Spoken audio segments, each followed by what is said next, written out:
All right. So, kind of like, after I just talked about the hemispheres there, which is fun to think about, right? I mean, I think it's fun to think about. I want to return back to this article here, and I'm on page 38 of Handling the Hard Stuff. And this is again in the article, talking about Pinot Noir and, how New World winemakers, Oregon, California, are trying to replicate, emulate, or even produce better tasting Pinot Noirs than the traditional Old World style wine from Burgundy. Okay? And so I'm in the middle of a page here. Okay? Next to microclimates, the biggest element improving Pinot Noirs in the United States has been the selection of good strains called clones, which I mentioned in the videos on Tuesday.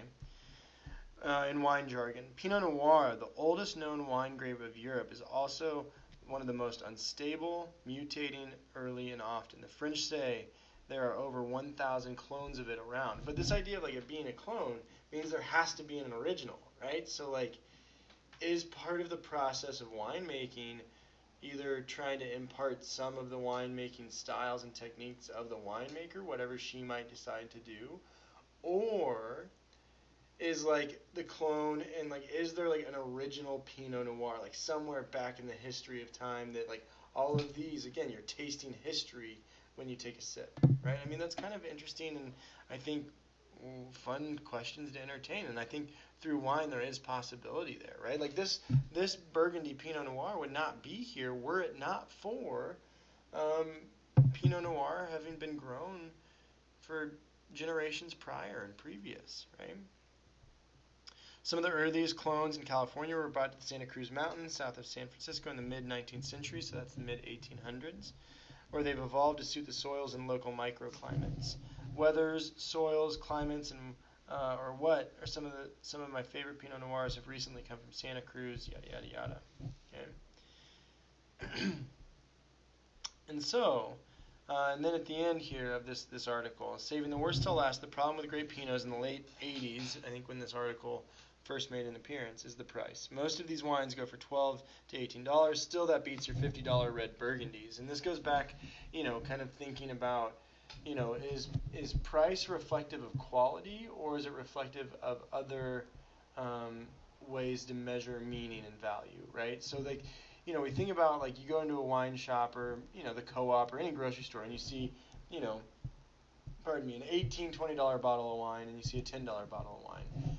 And I mean, I think it's a really worthwhile question to ask, like, well, why? Why is 120? Why is 110? Is it production? Is it name recognition? Is it, quality of grapes? Because sometimes, I mean, wines will shoot up in price depending on the quality of the grape that is being made. And when I mean quality of grape, I mean how long have those vines been planted, right? If they're in there and they've had, if they're in there for a while, like they're going to have and produce better fruit, right? Still, that beats your $50 red Burgundies, and there's one equal to just about any of them for every 10. Okay, and they reference kind of the Pinot from the late 80s. But again, if you were to go into any store really that sells wine, beer, spirits, I mean, in Idaho it's a little weird because liquor stores don't sell wine or beer really, right? But if you go to grocery stores and you see wine and beer, like take a peek at what's on the shelves as it relates to Pinot Noir. And I mean, Pinot's not even my favorite grape. It's just a really good.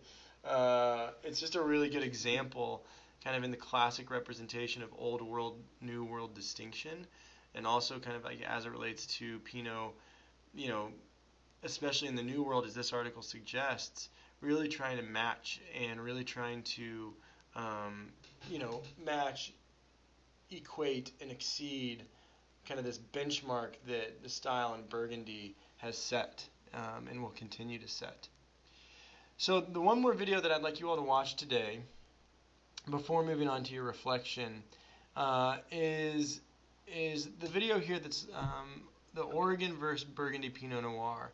And I stumbled upon it just in doing some searches of what would work and what wouldn't. And it's kind of clever because the host, she's tasting blindly an Oregon Pinot Noir and a Burgundian Pinot Noir from Burgundy, Burgundy. And she's doing it blind, so meaning she doesn't know what's in her glass, right? But she knows that one's French, she knows that one's Californian. And I think it's kind of helpful the way that she talks about the wines, the way that she kind of makes reference of history. And so I encourage you all to watch that before moving on to the reflection piece for today. So I hope you've enjoyed this week. On Tuesday of next week, we will continue to unpack and discuss I think the most metaphysically interesting concept as it relates to wine, which is terroir. Okay? And for that, I will be using Handling the Hard Stuff, in particular, the article on page 32, between 32 and 35. So maybe take a look at that before coming to class or before watching the videos. And yeah, I think we'll keep diving into the mysteries of wine. Cheers, everybody.